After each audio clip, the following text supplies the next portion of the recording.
Kisah Khalid bin Walid, pedang Allah yang tak terkalahkan. Sosok Khalid bin Walid merupakan salah satu sahabat Rasulullah yang istimewa. Kisah Khalid bin Walid sangat menginspirasi kaum muslim. Beliau dijuluki sebagai Saifullah atau Saif Allah al-Maslul yang berarti pedang Allah yang senantiasa terhunus.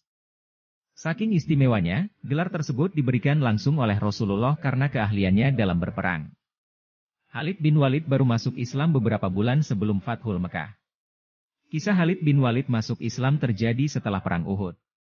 Soal strategi dan taktik tentu tak perlu diragukan lagi. Berkat kecerdasannya, begitu banyak perang yang berhasil dimenangkan kaum muslimin di bawah kepemimpinannya.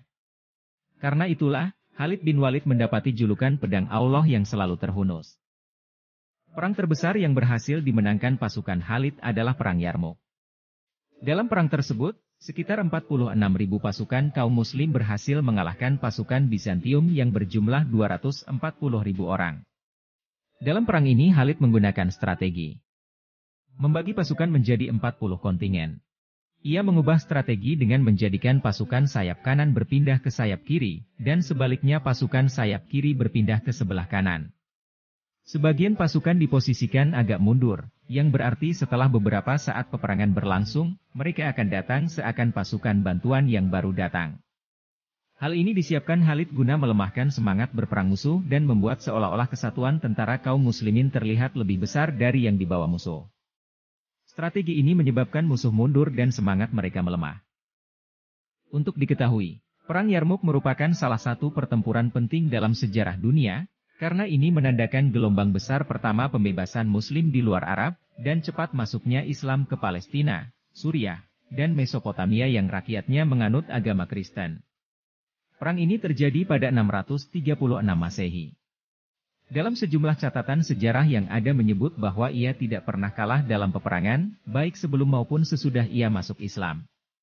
Ia pernah berkata tentang dirinya, "Sungguh dengan tanganku ini telah terpotong 9 pedang pada saat peperangan Mu'tah. Sehingga tidak tertinggal di tanganku kecuali sebuah pedang yang berasal dari Yaman." Khalid awalnya adalah panglima perang kaum kafir Quraisy yang sangat terkenal. Ia pernah melawan pasukan Nabi pada perang Uhud. Namun, setelah perang itu, Khalid malah memutuskan untuk masuk Islam. Mendengar Khalid memutuskan untuk masuk Islam, Rasulullah merasa sangat bahagia. Khalid dianggap mempunyai kemampuan berperang yang dapat membela panji-panji Islam dan meninggikan kalimatullah dengan perjuangan jihad. Sesaat setelah Khalid mengucapkan kalimat syahadat, Nabi menitipkan pesan yang dalam kepada sahabat-sahabatnya yang lain.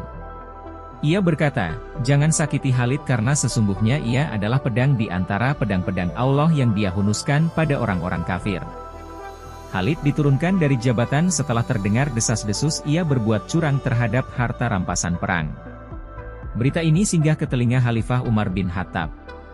Umar menilai telah terjadi fitnah pada kaum muslimin terkait kemenangan yang selalu diperoleh Khalid. Jika dibiarkan, hal ini akan menuju pada kesirikan dan menggeser kepercayaan umat pada Allah. Keputusan yang dibuat Umar diterima Khalid dengan lapang dada. Bahkan ia berkata, "Ketahuilah, sesungguhnya aku, Khalid, berjihad karena mencari ridha Allah semata. Bukan karena Umar atau manusia lainnya." Meskipun telah lengser dari jabatannya, ia masih ikut perang dan dengan kondisi yang sama. Ia menunjukkan keikhlasan dan ketulusannya dalam berjihad dan membela agama Allah Subhanahu wa Ta'ala. Ketika Khalid bin Walid dipanggil oleh Allah Subhanahu wa Ta'ala, Umar bin Khattab menangis. Ia menyesal belum sempat mengembalikan jabatan Khalid sebagaimana mestinya hingga akhir hayat. Inilah sepenggal kisah pendekar pedang Muslim yang sangat tangguh, Khalid bin Walid.